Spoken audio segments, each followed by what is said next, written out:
What's good, guys? Welcome back to the Milk Carton series and welcome back to Crime Miss, where we do 15 days of crime stories, missing person stories, anything related to crime. So today's story is crazy. Like I say that all the time, but I don't care. So today's story is called the Hello Kitty Murder. This story is like a story where I'm just like, I don't want to say I bet you don't steal again, but it makes you say don't steal because the repercussions that comes with it. So this case happened back in 1997. Now, before we get into the initial case, I want to start off with it's kind of like what's the word? Pretty much a girl is haunted. So the story begins is a 14-year-old girl is haunted by a ghost or a present from who this Hello Kitty person is. And you're probably wondering why the heck you're calling a Hello Kitty. Well, you will find out shortly. In May of 1999, a 14-year-old girl went to the police and basically told them that she had been being haunted by a ghost present. And now, they looked at her startled and they were like, girl, whatever, most people don't believe in ghosts. They are very real. But nonetheless, they didn't believe her at first until this poor girl begins to detail this horrific crime that had occurred back in 1997. Police that she's been plagued by someone who was basically choked with electrical wire and pretty much killed, right? So the law enforcement, they're just looking at her like, whatever. So law enforcement basically are interested. They're trying to figure out, okay, what is this girl talking about, right? So as they're intrigued, they begin to realize that this actual nightmare is actually a reality. They end up finding this Hello Kitty doll. And as I go through the story, you'll understand how this came to be. But pretty much, there was a skull in this Hello Kitty stuffed animal. This is kind of how the case got its name. So this story focuses on 23-year-old Fan Man Yi. Probably pronouncing that wrong. Sorry if it is, but I believe she is of Asian descent. Was pretty much decapitated and her skull was placed into a Hello Kitty. Now, before we get to her demise, let's go back on to who was Fan. Grew up in a tragic lifestyle. She was abandoned as a child and pretty much had to fend for herself. Was put into an all-girls home, foster home, and by the time she became a teenager, she had developed a drug addiction and her life was truly spiraling out of control. And it was spiraling so out of control, she was even in prostitution. And 23 years of age, can you imagine? And this is like a lot of young girls' stories. They grow up, they don't have family, and they have to fend for themselves. And sometimes the only way to fend for themselves is to sell their body, aka their soul. By the time she was 23, she had ended up securing a job as a hostess at a nightclub. She was still battling this addiction, but she was trying to get her life in order. Well, so we thought. So in the early 1997, Lee met a man, Chan Man Lok, who was a 34-year-old socialite. The two ended up kind of like coming together because why?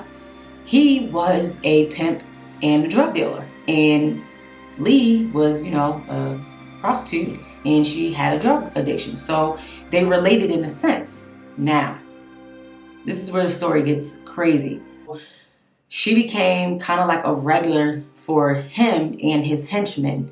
So pretty much selling her soul again in order to make a living. Later that year in 1997, she was desperate for money. She didn't have anything. And when you have a drug addiction, if you are an addict, you need to supply that. So she decides that she will steal from this man. This man was very powerful, and I don't think she truly realized that she shouldn't have done that. So she stole $4,000 from his wallet.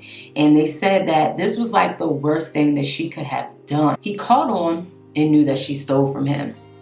Now, he sent his two henchmen to go get her. So originally the plan was He was going to force her into prostitution in order for him to get his money back, because originally she was only kind of like selling her body to him and his henchmen. She wasn't really like his, you know, his actual prostitute where, you know, he's the pimp or whatever.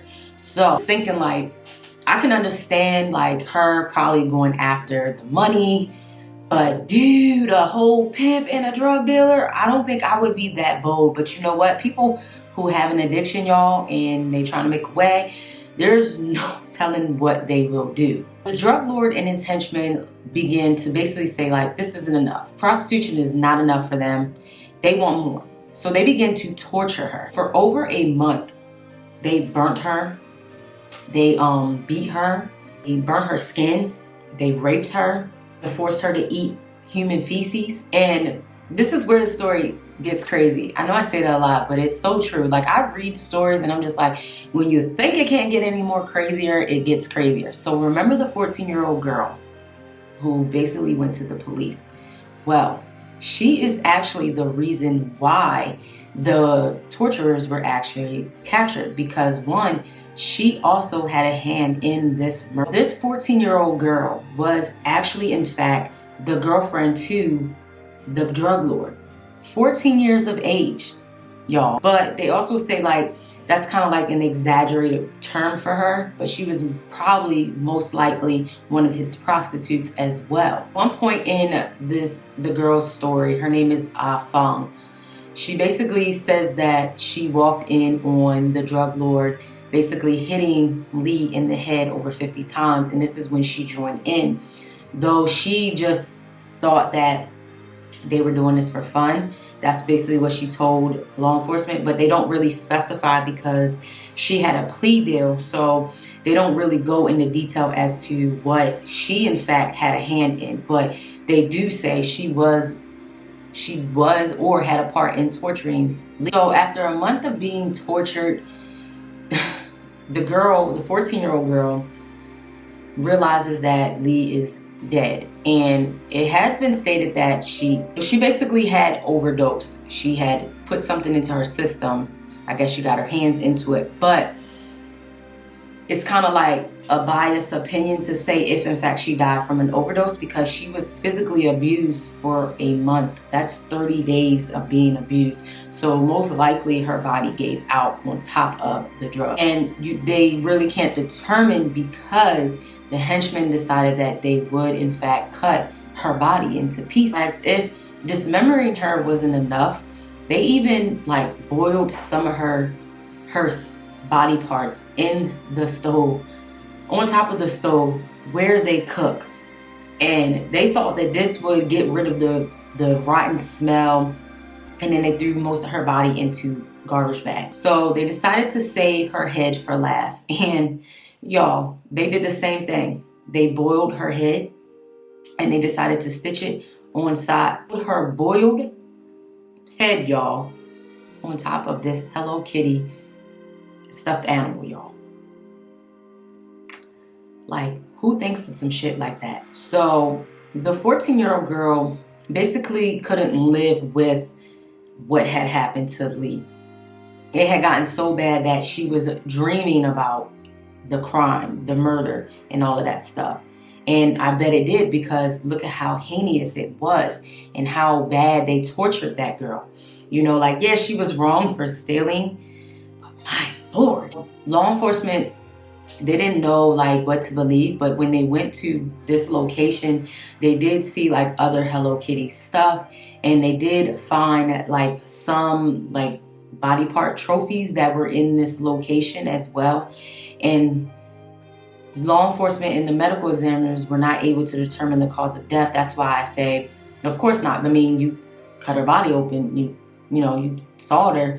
Pretty much there's no way to determine how she died, but most likely she died from her injuries on top of overdosing with whatever she took. She probably just wanted to end it all, because I know I would have. As a result, the three were not convicted of murder. They were convicted of manslaughter. And I was just reading that like, the fuck? Like, they said that although they had committed this crime, there wasn't no intent to murder her. bitch, you boiled her fucking body, cut up body. Like, come again? It's to life with the possibility of parole in 20 years. That case is crazy. Yes, she stole, but damn, did she deserve to die in that manner? Hell no. Oh my God. Woo. That make you not ever want to steal from nobody. I'm sorry. You know? Oh my goodness. Like, I could not imagine. Y'all, people crazy. Well, I hope you guys liked today's episode. Don't forget to drop any video ideas you have while we are in this crime mess. And I hope you guys are all staying safe. And, well, I know I'm losing my everlasting mind with virtual school, but, you know, life goes on. We have to take the good for what it is. But I hope you guys are doing well, mentally getting an outlet. I have started on TikTok. So if you're on TikTok, follow me. It's Stephanie Leonard, I think. I'll post it here so you guys can follow me. I'm just doing like fun videos. It has truly taken my mind off a lot, y'all. Like, the stress level has come down tremendously. Just doing funny videos. You get to see me in a different light. So if you want to follow me over there, you can. Yeah, so guys, until tomorrow's video, I'll see you